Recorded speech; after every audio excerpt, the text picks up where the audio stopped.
Struggling to move your nonprofit forward? You've come to the right place. Welcome to the Nonprofit Architect, where we are giving you the actionable steps you need to launch and grow your nonprofit organization. Now, here's your host, Travis Johnson. Hey, this is Travis Johnson, the Nonprofit Architect, helping you build a stronger nonprofit. I'm here today with Preston Cone. Yes, that's a real name. He runs a for-profit business called Cone Creatives, and he's got a nonprofit side called the Donor Curve. Preston, how are you today? I'm doing well, Travis. Excited to be able to talk to you today about what we do on the nonprofit side and how we're able to help nonprofits generate emails. And of course, the lifeline being donations and being able to hopefully rely on that for a monthly basis. Absolutely. I'm looking forward to it. We talked beforehand, and you help nonprofits get Google ad grants, which are up to $10,000 a month, as I understand it, how to run Facebook ads, how to write good email copy, turn those leads into actual donations, how to take and create petitions to actually collect those emails to help grow your reach and your donor base. And then we are in a coronavirus COVID-19 world, and people are canceling fundraisers because they can't be around too many people. So we're going to teach you, walk you through the steps of how to turn your was going to be in-person fundraiser into a digital fundraiser, how to lower your personal financial impact of this and just explode with donations. Yep, absolutely. I mean, one of the things we've been able to start off with, like you said, Travis, is working on the Google ad grant for people. And it's kind of funny how I got to this point. I'll give you a little background. I had worked at Facebook, had done work where we're just working with regular sized companies, mid to large companies, Oriental Trading, Logan's Roadhouse, types of like that, where we're just trying to help spend money efficiently on Facebook so that they're getting the best results possible. After that, did some work for some political, raising over $100 million, and really enjoyed that. Worked for the Inauguration as the digital director. And then shortly thereafter, my wife and I decided to start our own business called Cone Creatives. And this was where, we started off, we didn't know exactly what we were going to be doing. I had a lot of experience in Facebook and a lot of experience with Google PPC ads and running search ads. But mostly, we started off doing everything: website design, SEO. I mean, kind of what every business really does. You start off kind of doing a lot of things, and hopefully you hone into the things that you're best at. And kind of reminded us that we're really best at Facebook ads. And so on the Cone Creative side, which is where we work for regular businesses, that is mostly on the paid social side of things with Facebook and YouTube ads. I had a friend contact me about a year into our business, and he said, "Hey, Preston, with your experience with fundraising for political, do you think that would cross over into the nonprofit space?" And honestly, I wasn't sure how that could look. I didn't know exactly if we had a lot of success on Facebook or if we should use Google. And so I started just doing some research, and he had a big donor who wanted to support a specific cause by a certain deadline. And so they gave us, I think it was about $40,000 to spend on Facebook ads, which some people might say, hey, well, that's a lot of money. And it is a lot of money. And in those 32 days that we started that campaign out for him on Facebook, we actually made him $70,000. And we generated over 95,000 emails. So this means that they went from about a 3,000 email list to 95,000 email list. And they generated more money than they spent with me or paid with me on those Facebook ads. So for me, a light bulb went off, and it was like, okay, this will work for nonprofits. Let me see if I can find out more information about it. And that's where I found out, hey, there's a lot of other things. People want to give you free money if you're a nonprofit, which is something that I'm not used to on the paid side. And they want to do things like the Google ad grant. And so that's where we've had the most success: Google ad grant and Facebook ads. Did I hear you right? Did I hear you say that you were able to raise $100 million? Correct. Yeah. So the team that I worked on for the political campaigns that I worked on were able to raise over $100 million. It was actually over $150 million. We created all the merchandise, the landing pages, the advertisements, pretty much everything that was digital: Facebook ads, banner ads, YouTube buyouts, Snapchat ads, everything that you saw, Twitter, even emails and everything else. So our team was directly responsible for creating that fundraising. Correct. I think nonprofits that are listening to this right now, and my target audience is IDEA, through about 5 years of operation. You say throw around numbers like $100 million. They would have no idea what to do with that much money. They would have no idea, unless they work with me and we get a plan together and figure out how exactly we would employ that money. But that is just nuts that through Facebook, you were able to generate that much in funds. Yeah, Travis. I mean, it is, I think it's an unprecedented, actually small dollar campaign that we were able to do through social media. And, it was amazing to be a part of. And I'm so grateful to be able to have learned a lot of the skills and a lot of the, things on the fly. I mean, we were a very small team, and, we really created and tested, all of the things that we possibly could all the time. And we learned a lot about it. So, it was a great opportunity to test, Facebook ads, to test different audiences, to test, emails and that type of thing. So, and what was going to be the most effective in terms of not only that, but in that case, turning out people to do something, which was in that case, vote. For nonprofits, a lot of times that's giving us their email address, right? I said that donors are the lifeblood of nonprofits, but in reality, I think it's getting an email address is the first step to that. So many people forget about getting email addresses to be able to generate those donors long term. You don't get a donor nowadays to commit to give you money right off the bat. Usually they have to say yes to something else first. And by saying yes to something else, generally with that, it's psychology, right? If they say yes to, hey, I believe and support this cause, let me sign a petition, or for example, or let me give you my email address because I'm interested in that cause so I can stay informed. The next request is, hey, for less than $1, would you mind, or for less than the cost for a Coke, would you mind giving us $1 or $2 and, helping our mission continue to achieve success, right? And we'll talk about the petition. We can jump into that now or a little bit later, but how that structure works for people, it's a relatively simple process. But when they say yes that first time, it's kind of like using that right lure, right? I mean, if you throw out a lure into the ocean, if you got the wrong lure, you're going to just get whatever, right? You want to target the specific fish you're going after. And those are people interested in your cause. And that's what we do with the advertisements, the Facebook ads, the petitions and things that we run, as well as the Google ad grants, which is really cool because that's when the fish is actually seeking you out. That's a little bit different story. So I think we should kick it off with the Google ad grant. I don't know if people are aware that this is a thing specifically for nonprofits, and you get up to $10,000 a month to spend on ads. So how would someone apply for the Google ad grant? What kind of things would they have to do? Yeah. And then how best could they employ, once they say, yes, you've got it, how can they best use that $10,000 a month? Great question. So, it's not really a super difficult process to apply and get that ad grant if you are eligible and if you can meet the requirements that Google has for you.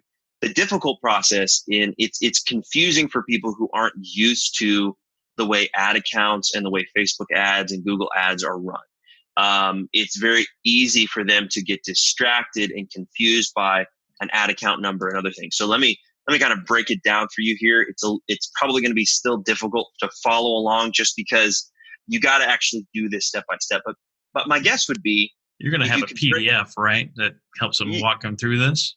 100%. So we have a PDF. We also have some videos that we can kind of link to as well that might be helpful in terms of you can see what's happening while I do it. But in this case, let me just tell you kind of what it is first of all.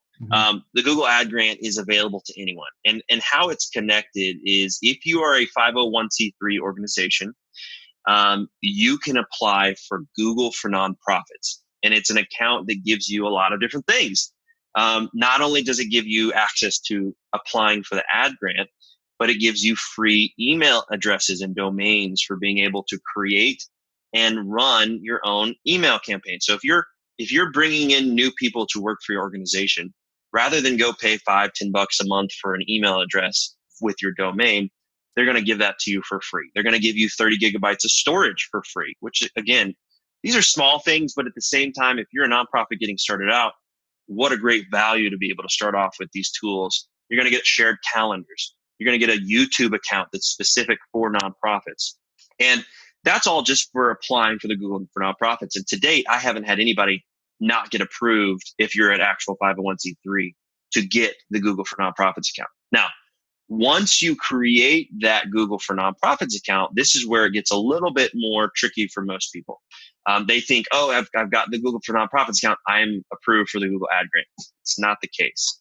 The Google Ad Grant is essentially $10,000, like you said, in free money per month to spend on search ads. They don't write you a check and they don't say, hey, use it for whatever you want to use it for. They say, we have extra bandwidth on our search ad network, and we would love for you to be able to use that. Here's $10,000 credit per month to be able to use. What that is if you've ever searched on Google and you've ever typed in buy whatever, or looking for some kind of a result on Google and it pops up, those first few ads generally at the top are keyed into the keywords that you typed into that Google search bar. So it's the same thing with nonprofits, right? If somebody's searching for how to give away their clothes, for example, to a nonprofit that takes clothes and gives them to the homeless, you want to be the top result. You want to be a result that pops up very quickly towards the top, so that when someone sees that, they click on you, they say, hey, here's my clothes, right? Take that. Or another example would be donations, right? So we work with some folks that are in Haiti. They have building homes. They do medical relief. They do education. They do a lot of different topics.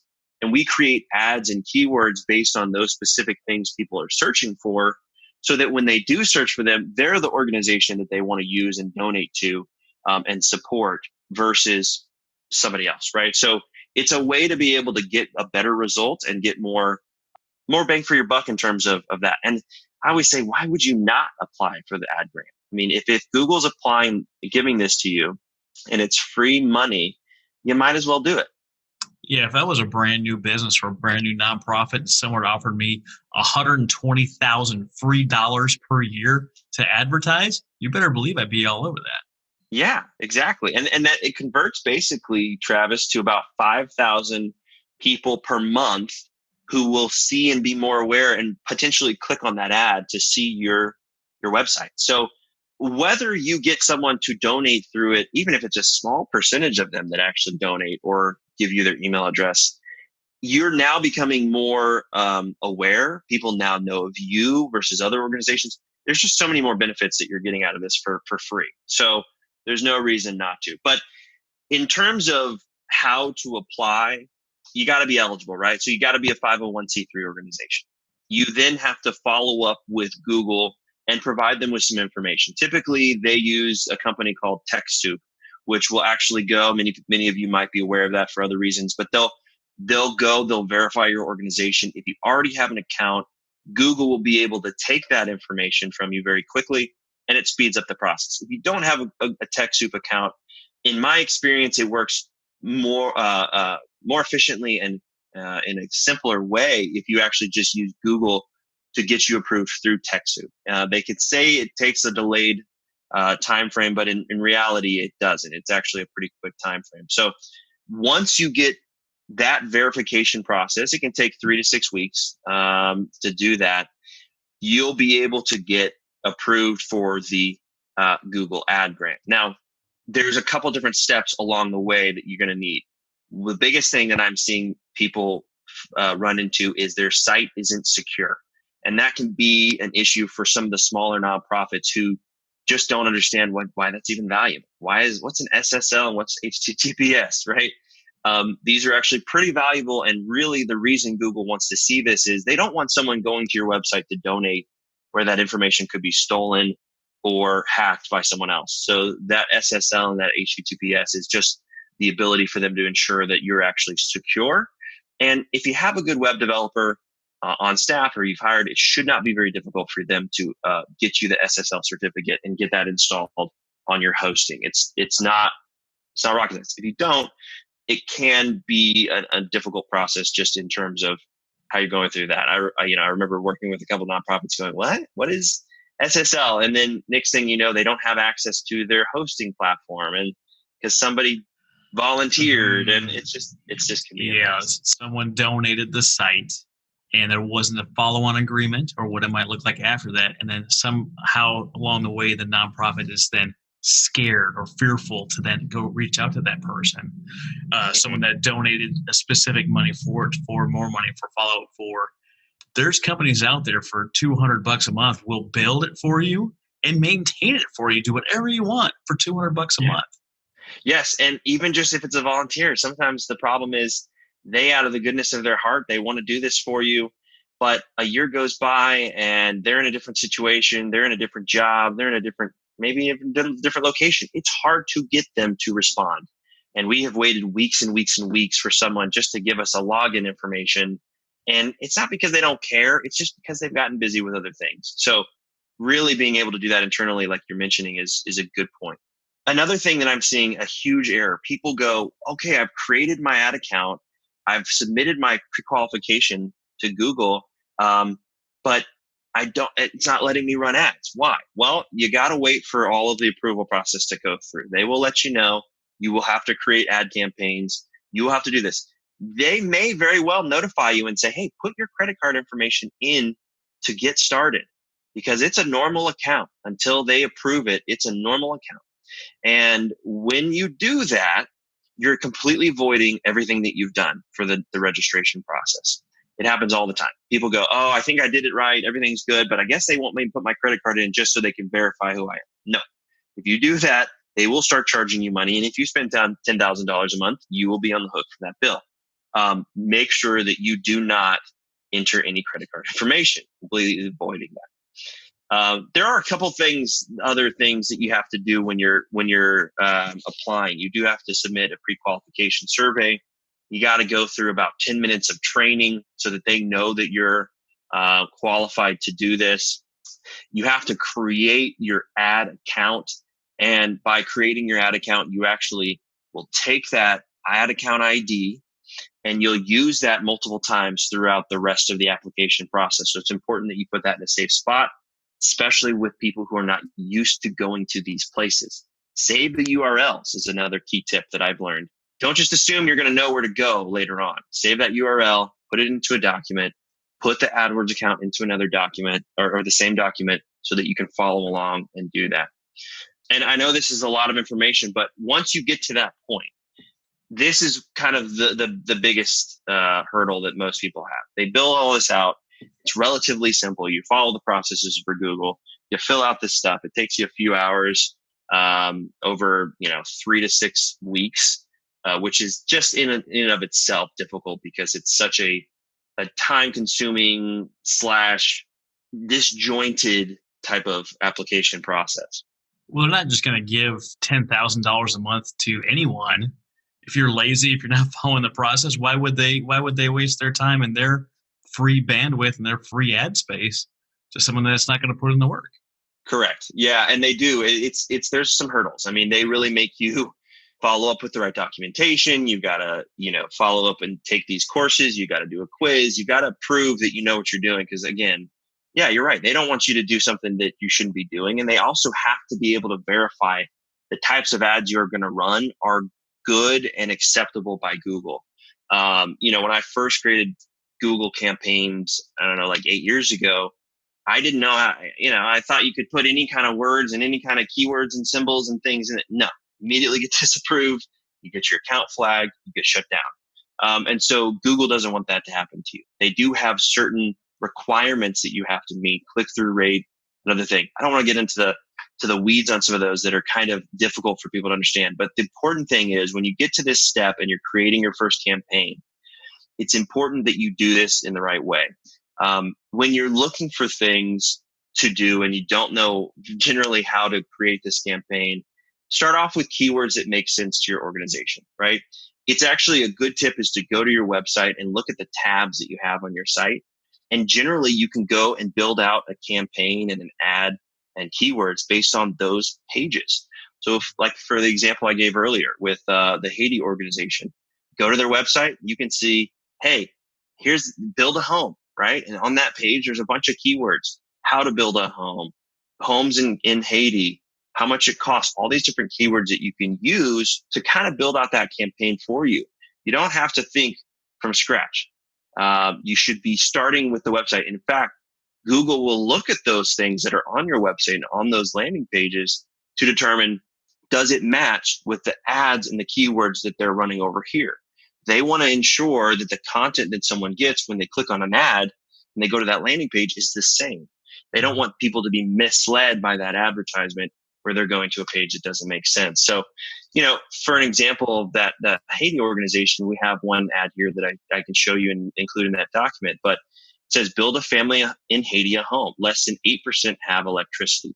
Now you're talking about the need very quickly. You're talking about what you want them to do, which is help build a home. And that's just in that headline. So very quickly, they know what's going on. In the ad itself, it says all donations go to the people of Haiti for housing, electricity, clean water, safety. Our goal is to provide peace, the love of God, and a helping hand to those in need. It gives you the information. It reassures you. It tells you what it's going to be used for. You know that the money's going to a good cause, and you can click through and feel pretty confident about that. And then the landing page that follows is very similar. Yeah. So nonprofits out there, you can go get some of this stuff from your mission statement or your vision. You Yes. know what you're wanting to do. You had to get those phrases qualified for your 501c3. You have to be creating programs or offer products that align with that mission, vision, and goals. And you already have them written on there. You can just copy and paste. You model what you're doing from your pre-written out and approved statements to put on those ads. That's 100% right. I mean, there's no reason to start off too creative. Start with what you know. Start with what's there. You've already spent the time and the money on it. That's a much more efficient way. And Google, like I said, they're looking for that content anyways. So it validates what you're already doing. So in terms of the Google Ad Grant, I mean, it's a lot of information. It is a little bit overwhelming for most people, but that is generally what you do, how you apply, and how you get started. If you're looking to take it to the next level, right? You've created those campaigns. I would encourage anyone who's going to do this and take it seriously to really don't forget the money, right? Don't forget that this is $120,000. If someone were to give you $120,000, a donor, for example, and they said, hey, here's the criteria, X, Y, and Z I want to use for this program, that program, this program. I need a report every month or every week. I need you to tell me how effective it's being. You would do that, right? Mm-hmm. So it should be the same here. If you're going to run these campaigns, make sure that you do it with an effective way, right? Look up the results after the first month and see how things are going. Have you gotten anybody to click on your ads? Which ad did get a click? Which ads are not getting clicks? And learn from that. Spend some time on it. Spend a couple hours, a week at least on seeing this. It's worthwhile. And if you can generate $1,000 a month from your $10,000 in ad spend, well, that's $1,000 a month that you didn't have before that is completely free to you just from a couple hours of your time. Put an intern on it who is young and who knows social media and can learn this quickly, and have them do some Googling. It's not rocket science. Or, learn to hire or potentially hire someone like me, or, use someone like Travis and his connections to be able to find someone who has the experience needed to be able to do this. That takes you to the next level. And that's where, when I say stats like in, 32 days, they made $70,000. That's because we know what we're doing. We've tested a lot of things, and I've spent literally millions of dollars to learn how to do this. You can do it yourself, and you can hopefully get some great results. And then at some point, hopefully that shows you that it's working, and you take it a little bit more seriously down the road. So that's kind of the big step, the big jump into the things you're talking about. And for a lot of nonprofits, that's like staying at the bottom of a mountain, looking at the top and saying, how on earth am I going to get there? Don't worry, folks. We've got something much easier, much more succinct, much more better with a much lower barrier to get into, and that's Facebook ads. Yes. And Travis, also, I know it is difficult and maybe difficult to follow along if you're following along on audio. And that's why we're going to have that document that we worked on together to make sure that people can follow this step by step and actually implement this very simply with the Google Ad Grant. It doesn't need to be seem like a mountain, right? Like, how do you eat an elephant? Like one bite at a time, right? So take your time, don't get overwhelmed, and do one step at a time. We'll walk you through how that works. So on the Facebook side, this is where I kind of get a little bit more excited, because I do know that it works and I've seen it work very clearly, and it's relatively a simple process. So I was telling this to a client, a potential client actually recently, and he said, "Hey, how do you do this? I don't know how to monetize what I'm doing. I got 70,000 followers on Facebook. I just don't know. I don't know what to do, right? I'm not fundraising. I'm not doing this." I said, "Let's think about your organization." And it's a nonprofit that helps police officers who have fallen in the line of duty, who have been in accidents, who have, helps the families when they've had to deal with, deaths and other things. And so it's a great organization. Pretty much everyone would want to support or would be interested in supporting an organization like this. And so I said, what would be something that we could come up with together that would get a lot of mass appeal and interest into supporting our organization? And said, well, now that you mentioned that, I have been looking at some of these cases where people who have actually attacked and killed police officers are being let out at certain periods of times due to certain circumstances and things. He said, it'd be interesting to see if we could run a petition where people could sign and support, so that we could maybe potentially change the way the laws even work, to say that if you do something like this, you should probably not be let out.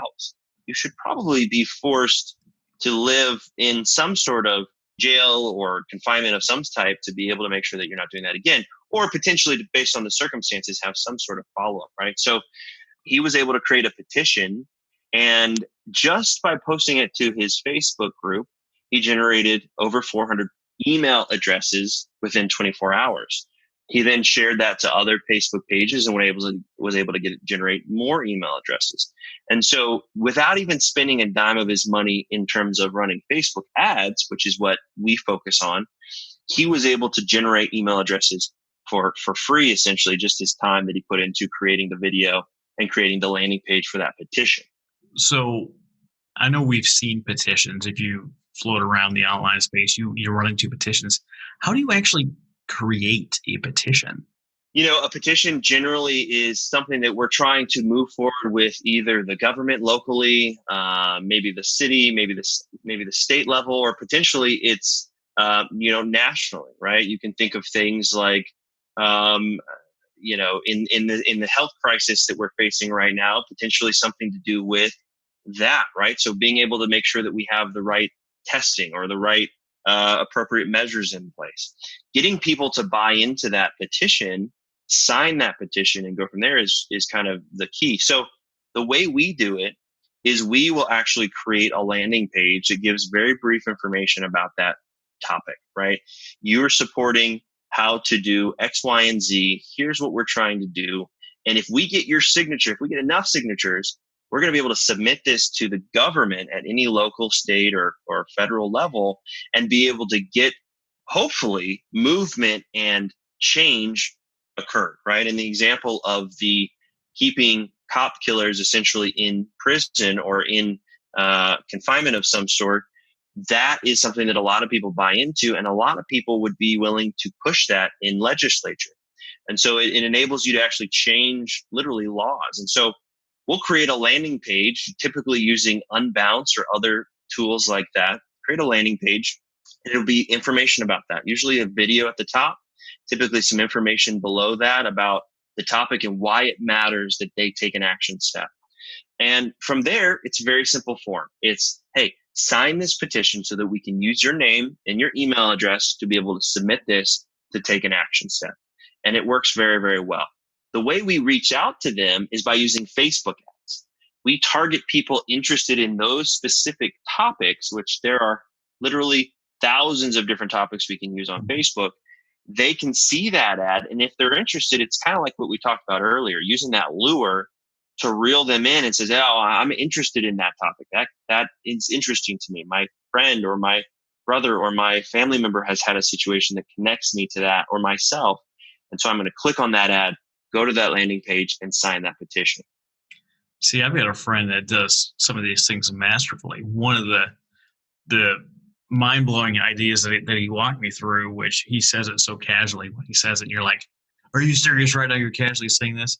He'll have a 2-answer poll, a yes or a no. And you have to have had an email. You gave your email in order to answer this thing, right? But let's just say it's a political topic, something that's very divisive. You're going to pick a yes or you're going to pick a no, clear as day on this thing. Based on which email clicks which button, he can then write an ad to that person that would support the thing, and he can write an ad worded to someone that does not support the thing.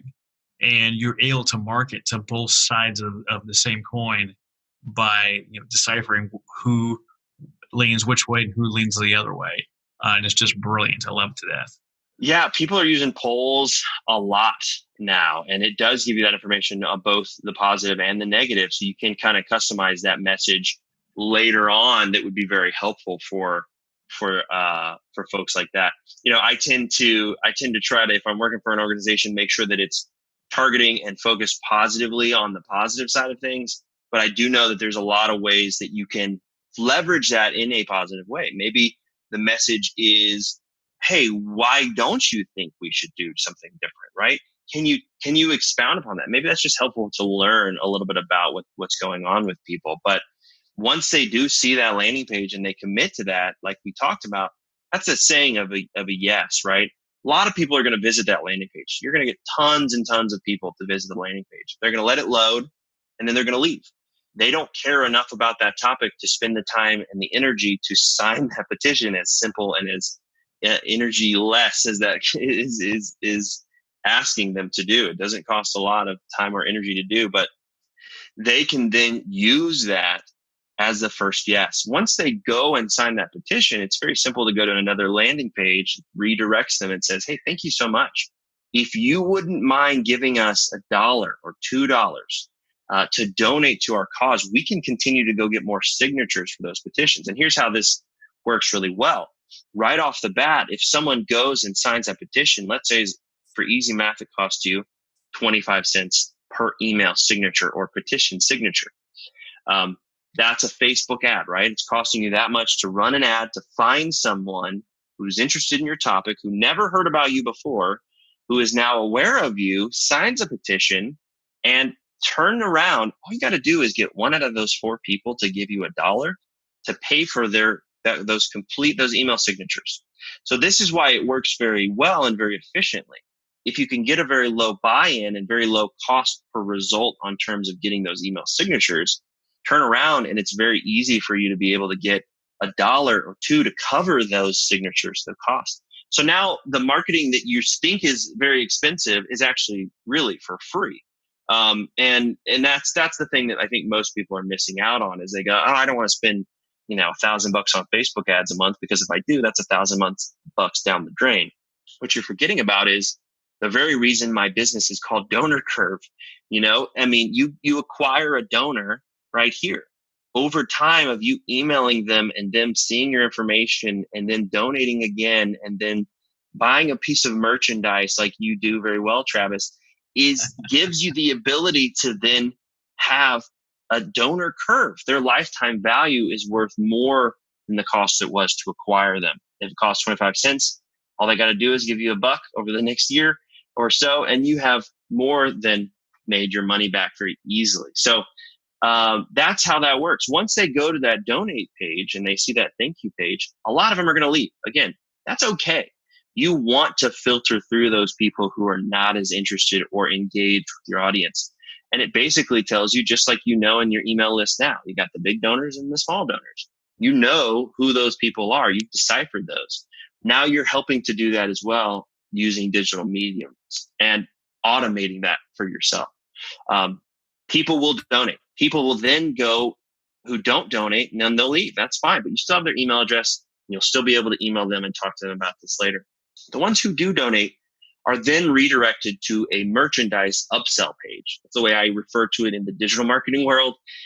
What I would like to tell people about is, it's people, if they're that committed and they've donated to you, they're very likely interested in wearing your merchandise and supporting the cause in that way. And, it's basically saying, I care enough about this cause to give you a $25 donation or a $10 donation to buy that bumper sticker or that hat or that t-shirt. You got to do it. People want to do it. They want to support you. You just need to give them an opportunity to do that. Yeah, you never want to rob someone of the opportunity to give you money. Nonprofits that are out there listening to this, if you don't accept PayPal and Stripe and credit cards and all the different ways people have desired to give you money, if someone shows up with a check and you say, I don't know what to do with the check, you better take the dang check, figure out how to process it, because if they want to give you money, they want to support you, and you tell them no, what a terrible way to do business.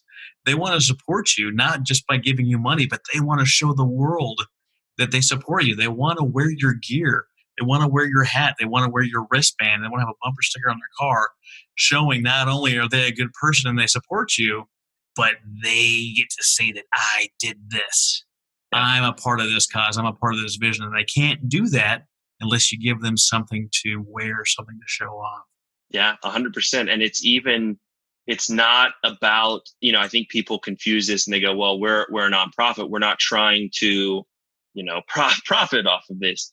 That's a kind of a confused way of looking at it. I think, like you said, very, very effectively, people want to support your mission. They care about your mission. Give them a way to do that. Nowadays, more than ever, with people behind their computer screens, not going out, not protesting, not, going to events, speaking of coronavirus and other things, health issues, right? People aren't going out as much, but people want to be able to support you. So give them a way to do that. That's really what we're trying to do. We're not trying to con people. We're not trying to sell people something they don't want. We're trying to give them something that they want if they want it. And this is a way to do this on an automated scale. So the final thing that is about Facebook ads, it's just so important, and Google Ads. If you're doing any of these things, if you're generating email addresses in any way, the biggest thing that I see nonprofits not doing well is they're afraid to reach out frequently. People who have given you their email address, it's kind of a sacred thing now. You're not going to just give your email address, especially a personal email address, to an organization unless you care about that topic. They want to know, are you making a difference? What kind of a difference? What kind of impact in people's lives have you made? And they want to know that fairly regularly. It's not a problem to send 1, 2, 3 emails a week if you have the right kind of engaged audience that really care about your topic. Don't be afraid to ask. Ask for that donation. Say, hey, we need to raise $5,000 to be able to feed 20,000 people in Haiti next month. Here's our deadline. Please donate to us to help us achieve this goal. They would love to do that. And again, it's not selling them. It's not doing anything wrong. It's just giving them an opportunity to support your cause. So I'm a huge believer in this, and it's worked really well. And I'm just super pumped to be able to have supported nonprofits and feel like I'm not being a burden on them. It's not a service that they can buy into and think that it's going to cost them more money down the road. It actually makes more than they spend, and that's something that I'm really proud of. It's one thing to talk about the front end where you're spending time, you're spending money, you're spending energy to either go through the arduous process of getting Google ad grants, which is well worth your time, submit some documents, wait a few weeks, get the approval, or they said they need a new document, submit the new document, you didn't have this stuff. Getting and acquiring them is one thing. Keeping them is a whole other thing. I think something like 75% of all donors never donate more than once. If you have their email and you have that first touch point, you know that they're interested. Whatever it is that you do, you have found someone that cares about the thing that you care about, the thing that you're trying to make an impact on. You have to, without a doubt, send them a video.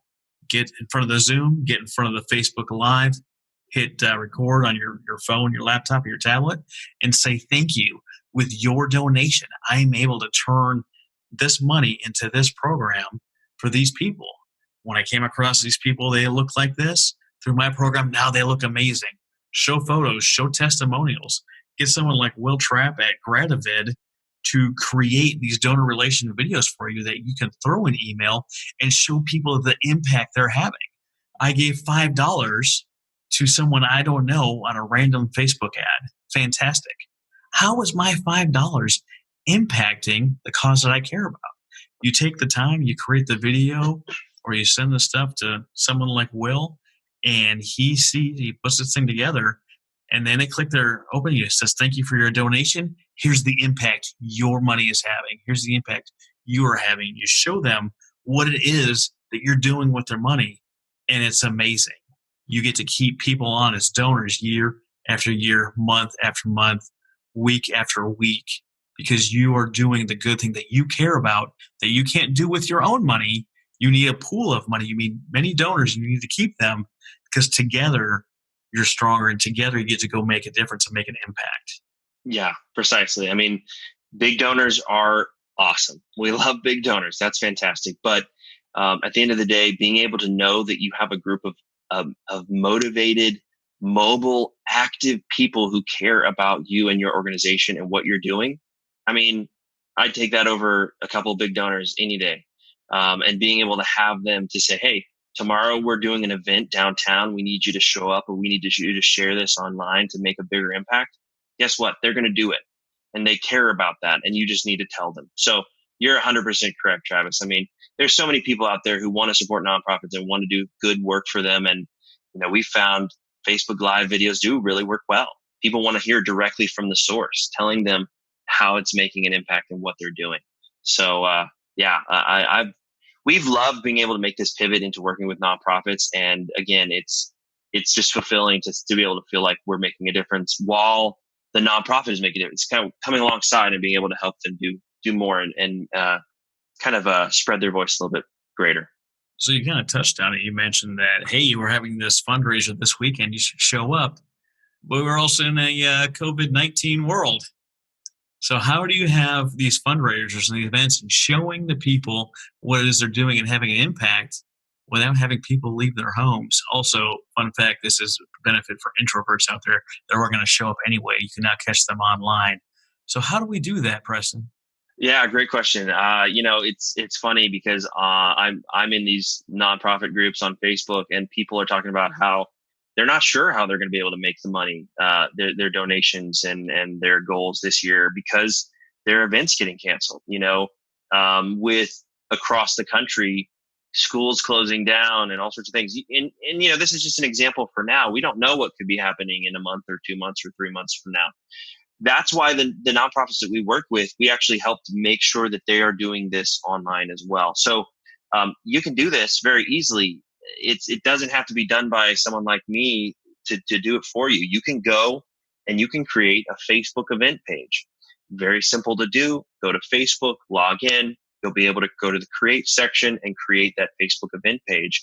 Once you've created that Facebook event page, you can use the same details you would have used on your email invite or your personal invite to be able to invite them to that Facebook page. Put the same information in.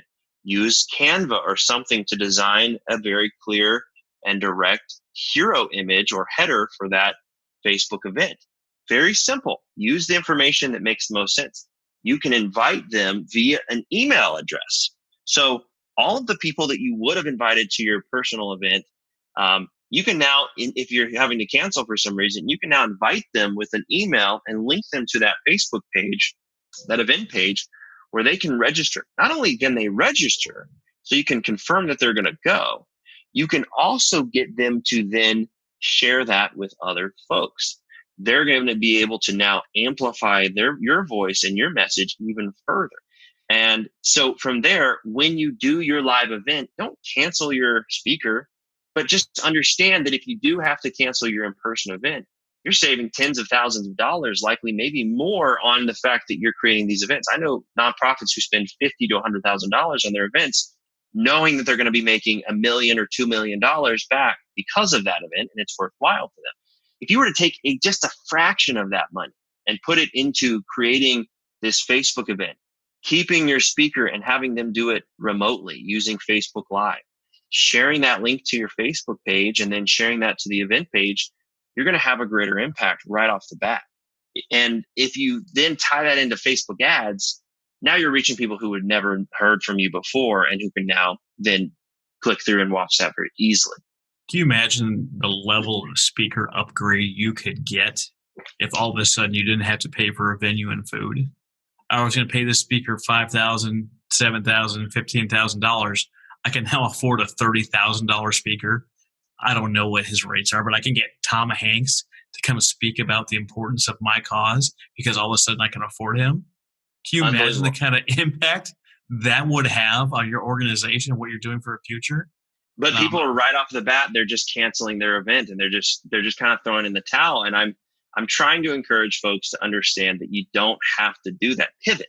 Learn to pivot quickly and learn to do this effectively in your ads. Sorry, should we restart that part? Oh, no, that's definitely staying in. For those of you who don't know, as soon as he said pivot, I pictured Ross and Chandler trying to get the sofa down through the apartment. Pivot, just scream, I lost it. Preston's cracking up over there because he saw my face as soon as he said it. It was a funny moment.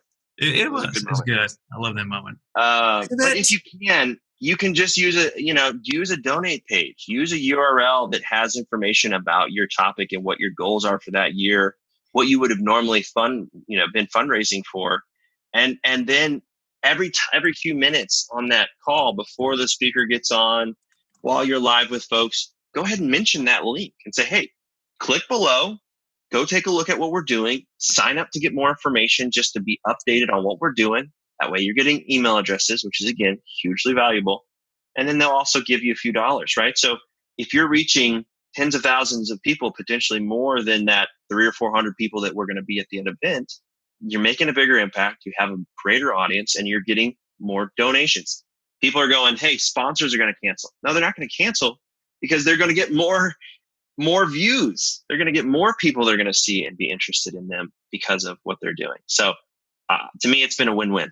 For those of you who don't know that are feeling kind of leery about this right now, Facebook fundraisers since their inception in 2015 have raised more than $2 billion.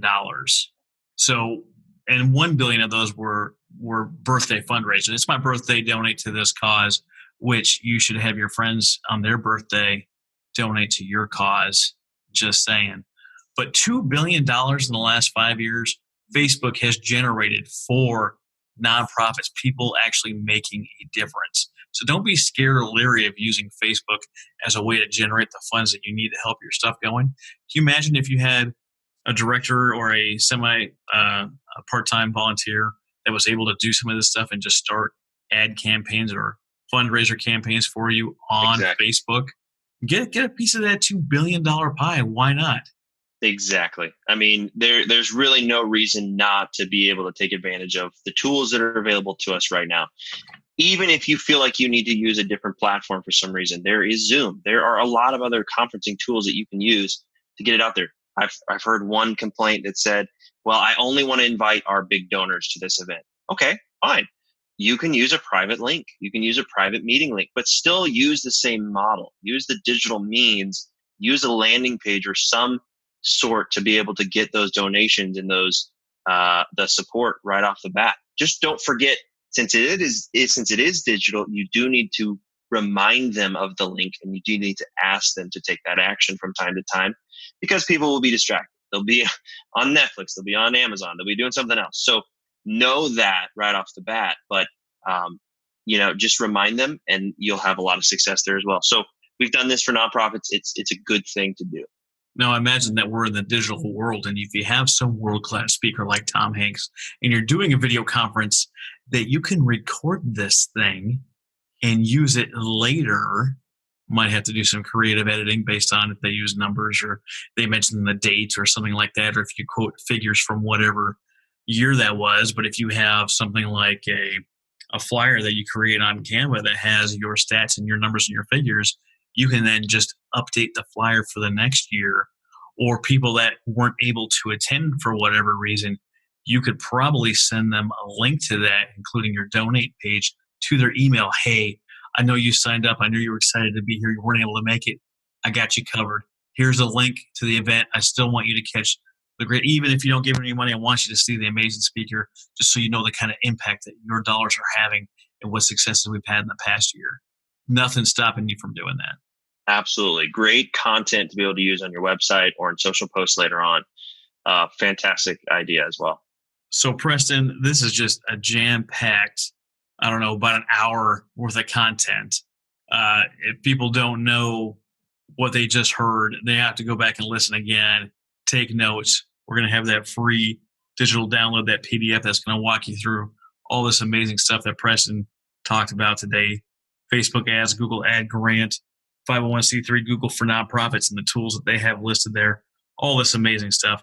Preston, how can people get a hold of you? What is the absolute best way you're going to respond to them? So the best way is just send me an email. Honestly, I'd be happy to answer any emails that I receive. info@ConeCreatives.com is the email address that I'm using at this point. Donor Curve also has an email submission form. You're happy to look at our website, DonorCurve.com, and see a little bit more about what we're doing there. But we'd love to be able to answer questions. I am a huge proponent of being able to provide value. If I can help you and you can do it on your own, I would rather do that because I want you to be able to do it on your own and be successful. So it probably is confusing. There's probably some things in this video you're going to go, oh man, what did he even say? What Facebook ads? What? How do you create an ads manager?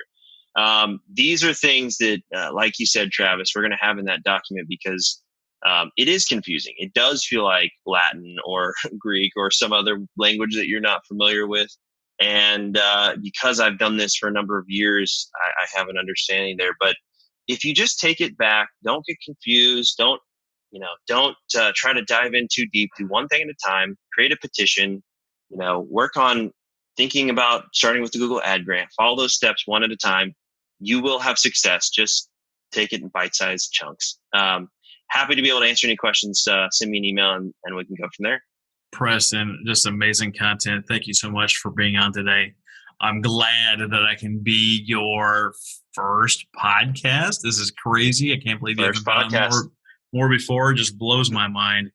You're a natural. I love it. Thank you so much for being on today, and we're glad to have you. Thank you, Travis. I appreciate your time today. It's been fun. You've been listening to The Nonprofit Architect. To listen to all our past shows, visit http://nonprofitarchitect.org. And be sure to subscribe, rate, and review our show. Thank you.